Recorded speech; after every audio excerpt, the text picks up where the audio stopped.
Hi everyone and welcome back to the fantasyfootballfix.com YouTube channel for another Elite Team Reveal. My name's Tom Campbell. You can find me on Twitter at utterlytc. Now we're back after the international break, looking backwards to Game Week 8, and we are going to be looking forwards to Game Week 9. And I should remind you all that if you do want to follow the thoughts of our elite managers, you can do that over on fantasyfootballfix.com with push notifications now enabled as well, which is a really cool feature. So I encourage you all to do that. In this week's video, we're going to be looking at Phil Foden replacement ahead of Game Week 9. So without further ado, guys, let's get right into it.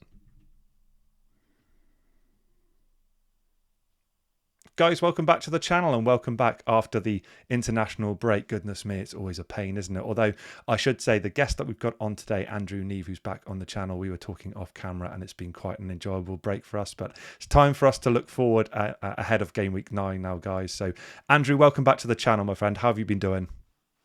Thanks very much, Tom. I've been very well, thank you. Can't complain. I've been enjoying the break and enjoying the fact that the South Africans are doing well in the cricket. They really are. I'll say too much about the English at the moment, but it's been good. Enjoying the break, and I like what you said in the beginning there about moving forwards and looking forwards, because that's definitely what I'm looking forward to now.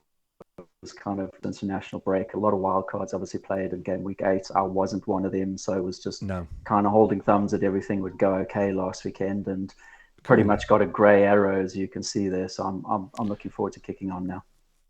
Good man. Well, I mean, we will look back to Game Week 8, Andrew, because we kind of need to do that. We haven't reflected on that yet on the channel as part of this series, so we'll briefly mention how that played out. But I can see there that your wild card was used in Game Week 5. So before we start looking at Game Week 8 and ahead to Game Week 9, Andrew, can you just talk to us about how that went, what the thought process were? Was that a long planned thing? And how did your wild card kind of come about, and how do you think it's gone since then? Yeah, playing it in 5 was probably earlier than I'd initially planned on doing so, although I've been quite happy to play it early in previous seasons. I think by Game Week 5, that sort of transfer window is closed. You've got an idea of how teams are gelling together. So I'm quite happy to play it from 5. I looked at what my team was like, the team I wanted in Game Week 5, and compared that to when everyone else was obviously looking at playing theirs in that sort of 8 to 10 bracket. And it didn't differ much at all, to be honest. So I was quite happy playing in 5, jumping on. I'm glad I did so. I think I've gone from close to 3 million by the end of Game Week 4. Yeah, we can see on the graph. Climbed up to about 1.5 now. Yeah. So massive change. It's been all right. I haven't gone too far in the last 2 weeks. But like I said, a lot of people obviously played their wild card this week. And I'm quite happy to have essentially got a grey area while everyone was doing so. And I think another reason for doing so was jumping on a lot of price rises that were happening at the moment. If I had waited till Game Week 8 and I brought players in that I have now, that I'm happy having now, my team would have been probably a good million and a half more and unaffordable, really. So happy I've done so. 1 or 2, obviously, transfers like goalkeepers, etc., that I'd maybe change if I had that wild card now. But for the most part, I've got players in that I'm quite happy having. And yeah, I see, and I can see there on the finance side of our slide that we're looking at the moment, Andrew, you've got a healthy team value there of sort of 102 million ish and change already established. Do you have a view on the importance of that? Let's say maybe not necessarily in this season, but overall as a strategy. Is it something that you look to do in terms of accruing that early on in the season, or is it something that you're more ambivalent to? It's something I've always kept an eye on, and because I played that wild card early, I obviously didn't have that in the back pocket. And I also brought in 3 sort of premium players. I've gone for Salah in the midfield, had Haaland up top, and also got Son in the midfield too on my wild card in 5. It meant that I don't have a whole lot of money to play with. The rest of that budget for the other 12 players needs to be used really, really well. So I've had to keep a real close eye on those price rises to make sure that I can jump on those players that I've wanted over the last 2-3 weeks. And it has meant that I've had to make 1 or 2 early transfers in the last game week or 2 that I obviously wouldn't usually make. I'd usually sort of be waiting till the last moment before making those.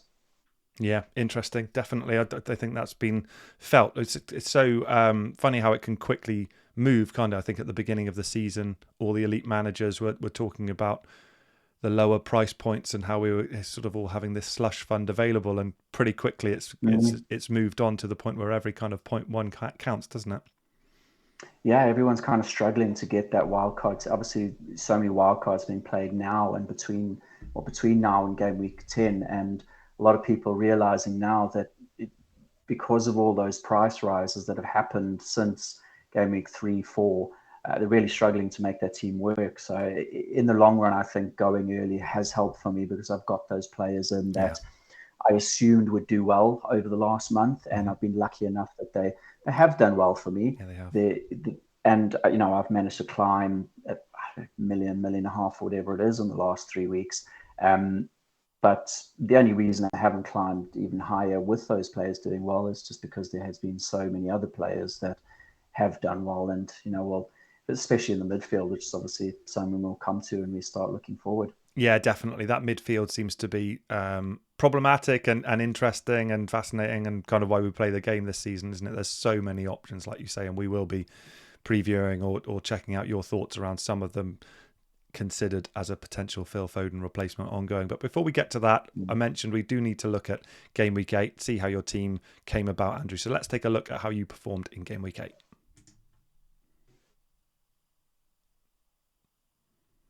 Okay, so it was a while ago now, and like you say, a bit of a grey arrow for you, which around the time when so many managers were deploying their wildcards, we'd all take that, right? And this is the team that you put together, Andrew. So we can see there that James Maddison came into the team as your one transfer. Can you talk to us about who he replaced and whether or not this was something you had planned, and your thoughts for Maddison on going longer term as part of the double Spurs contingent in the midfield with Captain Son?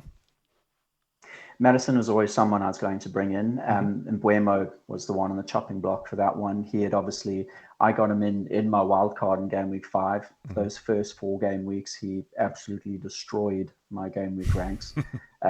Wild carded him in, and lo and behold, he's done absolutely nothing since. Maddison is someone I didn't bring on the wild card, but always wanted. I think he may have had some injury doubts a week or 2 previous. Yeah, that's right. So the plan was always, once I knew that he was fit and playing, and with the next 3 or 4 fixtures for Spurs, he was always going to come in alongside Son. They're obviously one of only 2 unbeaten sides, I think, this season.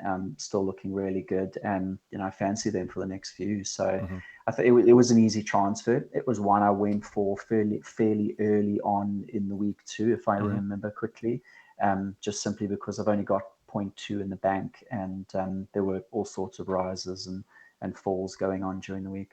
I see. Yeah, interesting. I've got some other questions about the team that came about. I'm noticing no Kieran Trippier here. I'm in the same position, and I'm sure many managers watching will be sitting here wondering, he's been in such incredible form. We know about him from last season and his high price point. Andrew, do you have a view as to his importance? Is it somebody that you're planning to bring in somewhere down the line, or are you kind of happy to try and cover his points with Burn and the rest of the defenders that you've got in situ already?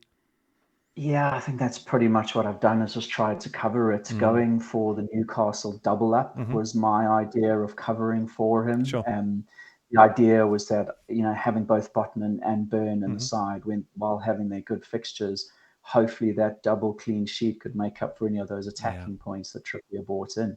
I think he's up to about 6.9 now, so he's getting up. He's sort of getting out of reach a little bit. The only reason he's not in there for me is just purely down to budget, and purely down to the fact that I wanted to put more into the midfield as opposed to anywhere else, really. I mean, I've obviously got Alvarez up top, who I think at the time couldn't have been more than about 6.5, 6.7 when I got him in. So most of my budget I've just kept for the midfield. So I'd love Trippier in there, but yeah, I'd like that flexibility to jump onto those midfielders over the next few weeks, because there's about 7 of them that I'd be quite happy to have on my side right now. I love it personally. I think it's No, it's great. yeah, we get to the stage where teams do converge, don't we, historically around this time of the season. But the number of options in that midfield is so plentiful that I do think we're going to see some teams with some different options there, which is kind of cool and exciting and does allow for those big swings that we all want to see. So, Andrew, that's enough for looking backwards. Let's look forward ahead to Game Week 9 and get your thoughts around how you're intending to use your one free transfer. Let's take a look at how you're set up for Game Week 9.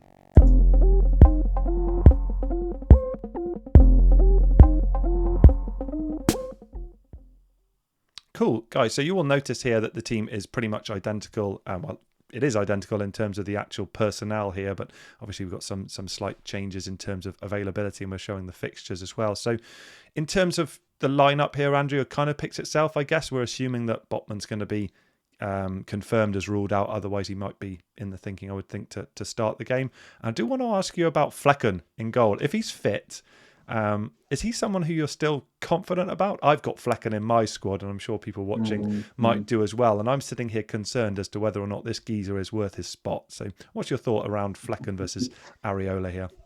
Yeah, when I mentioned earlier about one or two of the changes I would make if I was wildcarding again, he would actually be one of them.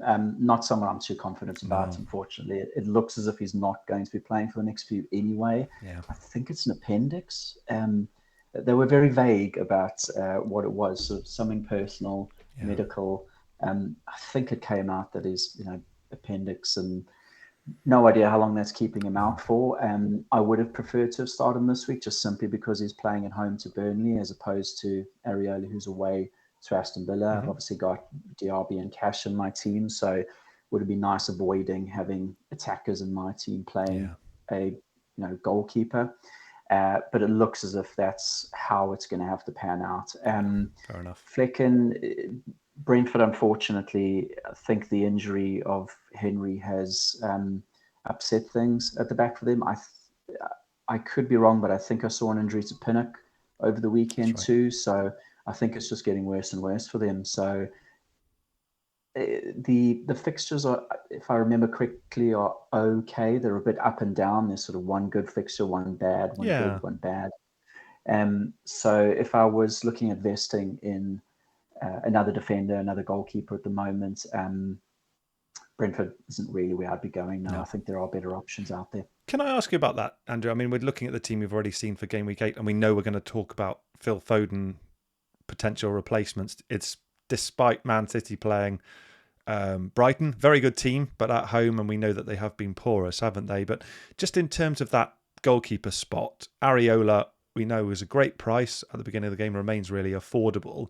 Would you get to the position where you'd kind of be tempted to just roll him out irrespective of fixtures and turn Flecken into the cheapest potential option, even if it's like a Turner or potentially even a non-playing goalkeeper, and just saying, do you know what, Areola's going to have tough fixtures, but back in for the save points and the occasional clean sheet? Or would you be looking for that kind of rotation strategy with him as and when you get the chance to replace Flecken down somewhere down the road?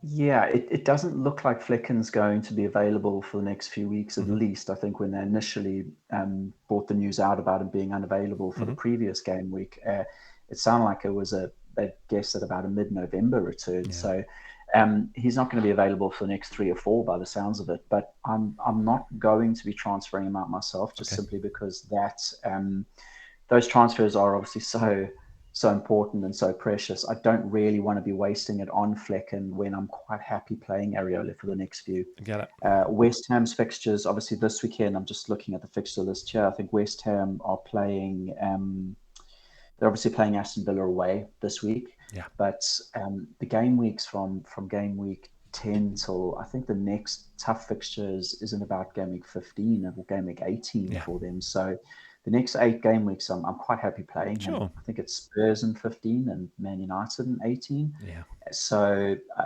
Flecken's just going to have to rot on the bench for me, basically. Yeah, no, I get it, definitely. And as a West Ham fan, it's been quite encouraging to see how we've started the season. And I did not foresee Areola getting that number 1 spot ahead of the season, but it seems like that's definitely set now. So it's a good pick, definitely. And I was just looking down at the fixtures after the away match at Villa, which is a tough game, and they've obviously scored freely in their last game, but after that it's Everton, Brentford, and Forest for their next three. So you'd have some security there over the next several fixtures as well. So we're going to look at some midfield options now, Andrew, for Foden. Before we do, I just want to get your thought around Man City as a collective. So you're looking at potentially, or you're looking at moving Foden on. In terms of Man City, though, back-to-back defeats, still looking to treble up on them as soon as possible. Should we be worried from an FPL perspective over their options, bearing in mind the money that we're investing in Haaland, for example? What's your overall feeling on Man City as an FPL route? No, I wouldn't be worried. I think the only worry that you have with City really are the minutes, and that's exactly why Foden's probably the man who's going to make way. Whether it happens this week or next week, I'm a little undecided. As you can see, he does have a nice fixture. I like that fixture at home against Brighton. It's one that is ripe for them to do well. Obviously, after having a few game weeks where things haven't gone so well for them. So Foden's going to go because Silva is back fit. And it's just, I don't really want to be looking at the team sheets every week and hoping that he's going to be starting, just because there are so many other options. Foden isn't cheap when he comes in at about 7.5, when you got so many other options around that price point. Yeah. So I wouldn't be jumping off. Haaland and Alvarez are there to stay for me for the time being, unless injuries or unless the return of De Bruyne makes things a little bit tougher for Alvarez to get his minutes. But at the moment, I see no need to jump off either of them. I know a lot of people have obviously gone Watkins over him in their wild cards.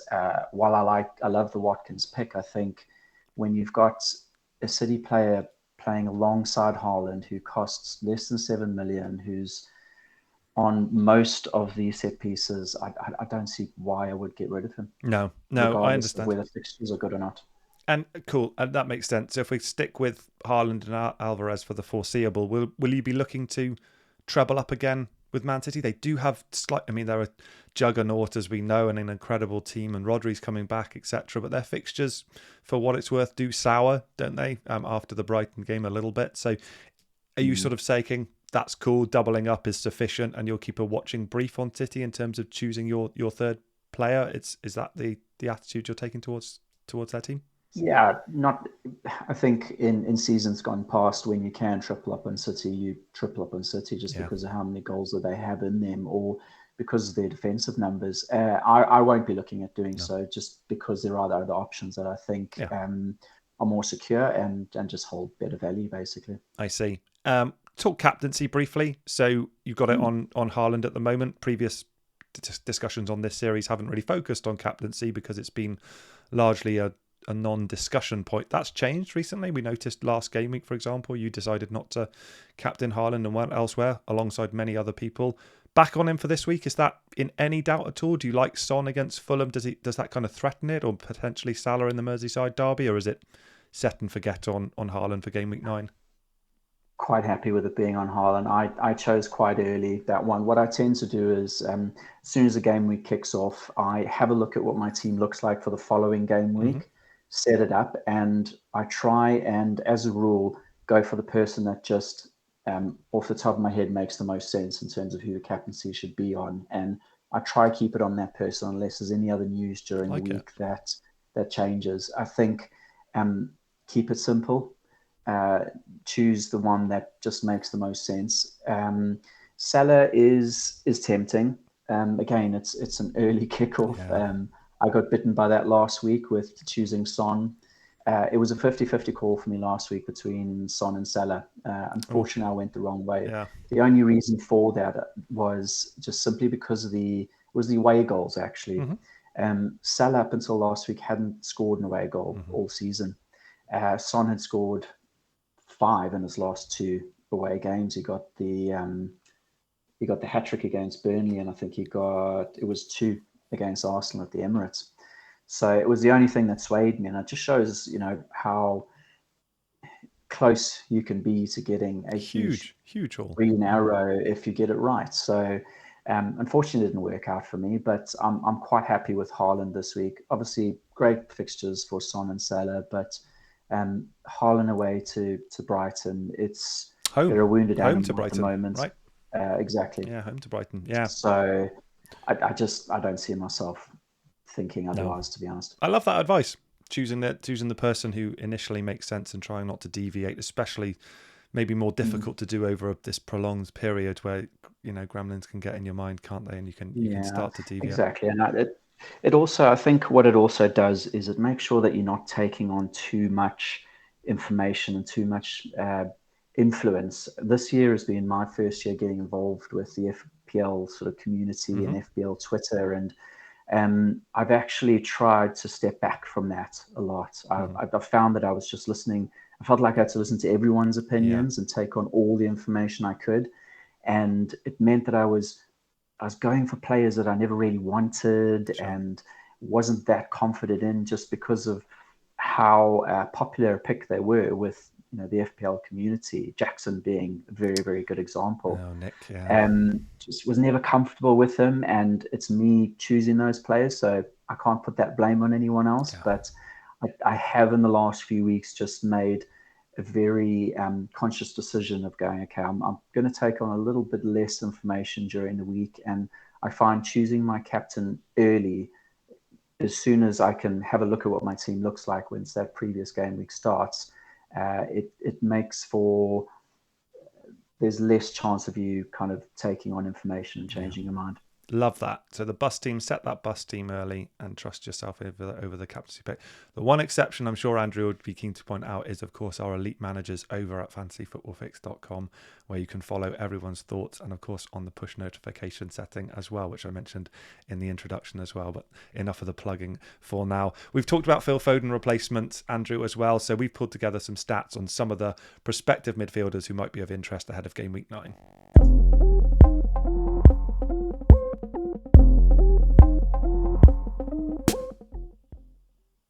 Okay, so this was kind of difficult to do in the respect of there are heaps of people who we could have chosen. So, Andrew, you've helped us select some potential options around some of the players who you're considering as your potential Phil Foden replacement. Maybe not ahead of game week 9, but potentially ahead of game week 10.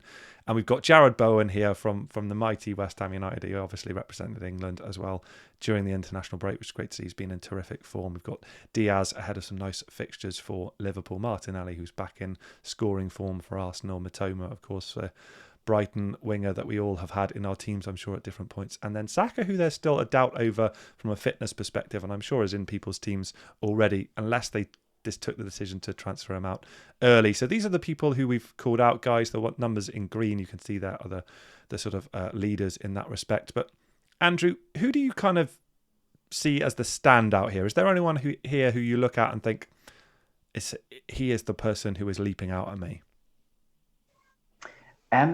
Well, if I'm looking at game week 10 onwards, it's actually Matoma who's the standout for me because of their fixtures.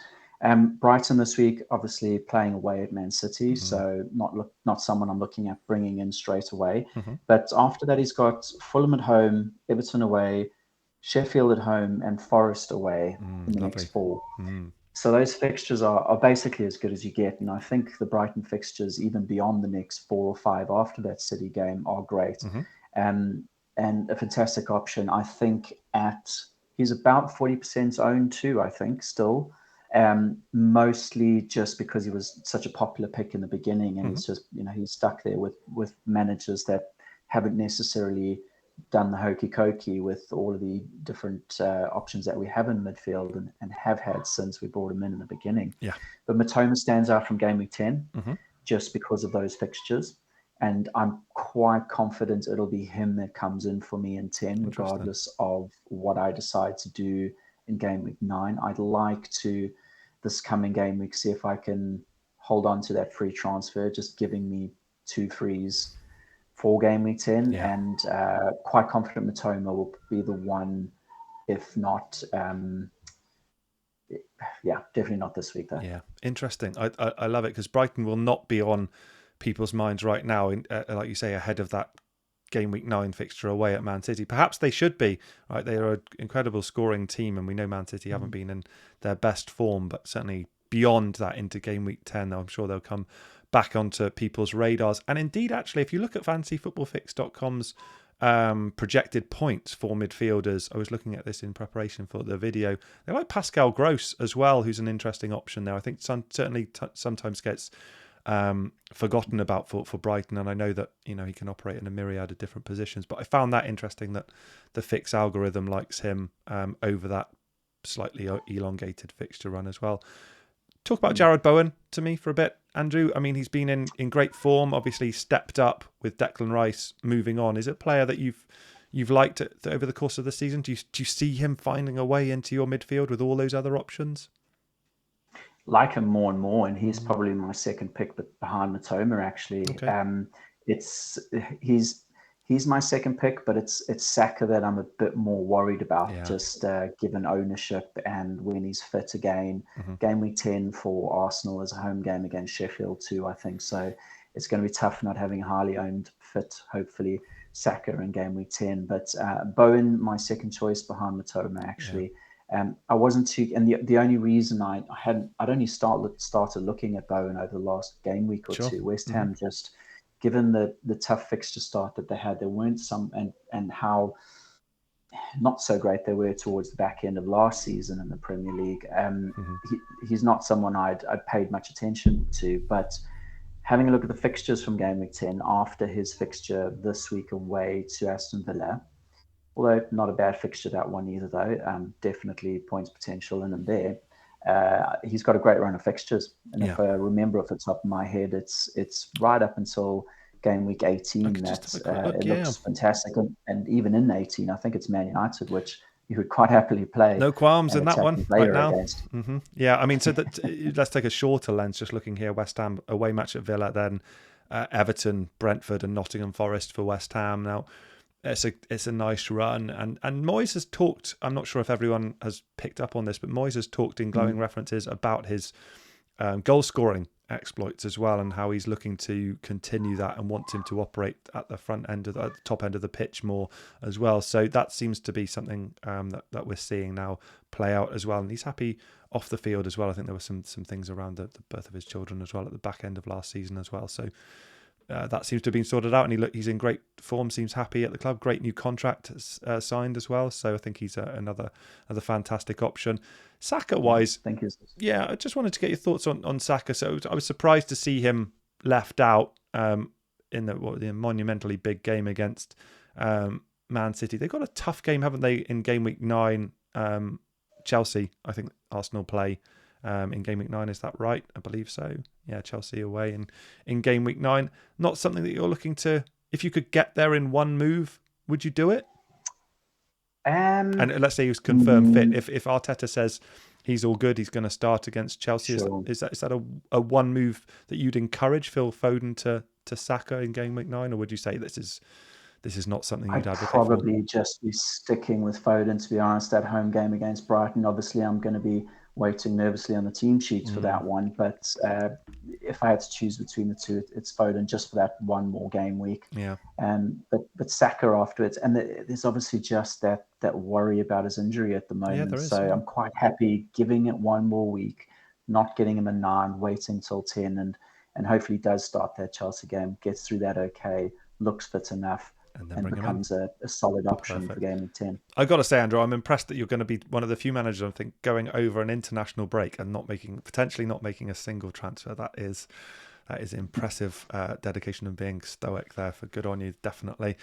One final question from me ahead of game week 9. There are no Chelsea players on this list, Andrew. We couldn't cram them into the graphic, and obviously I've mentioned their tough game against Arsenal. There's been some talk about Cole Palmer as a make weight at 4.9 million, I believe, at the time of recording, and or Raheem Sterling a lot more at sort of 7 million.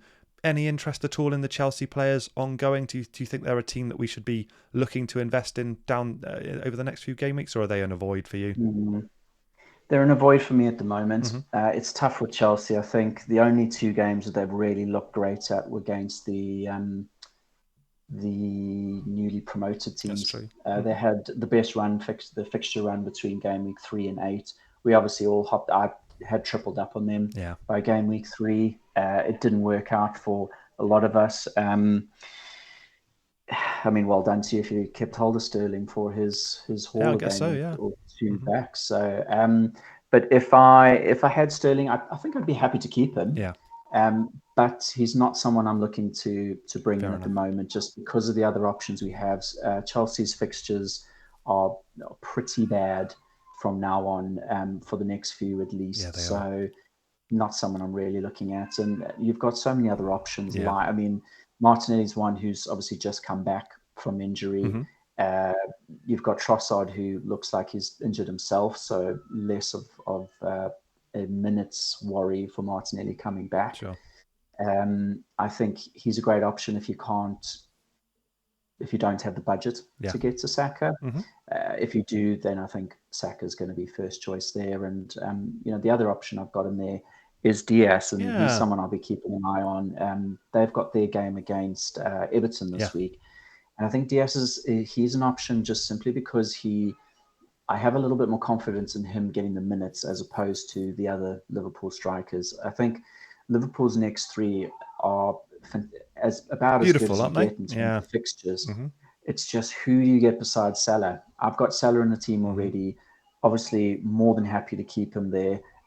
And I'd love another attacker, but I don't really have the confidence in any of them. Jota, Nunez, and I think Diaz is probably the lesser evil there in terms of who's going to be getting minutes. I'm more confident about him starting each game than those other two I mentioned. Love it, because my girlfriend asked me before the recording of this video. She's playing FPL for the first time this season and doing annoyingly well, I should say. And she was asking which Liverpool midfielder outside of Salah she should be looking to bring in. So she's already asking the right questions, and I will refer her to your answers in respect of which Liverpool player to go Yeah, to. So Diaz thank for you, me. Andrew. That keeps my Yeah. life quiet at home for sure. That's great.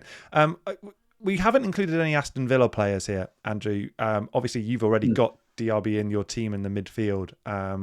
They've scored freely in their last game as well. Would he be your recommendation if people have not got a sort of offensive player from Aston Villa and they're looking to their midfield? Is he the standout there from what you've observed so far? Diaby. Yeah. Yeah, absolutely. I think he's playing out of position, Hmm. essentially. Hmm. Obviously, in as a midfielder at about 6.5, Yeah, he's around probably there. Yeah. gone up Hmm. one or two.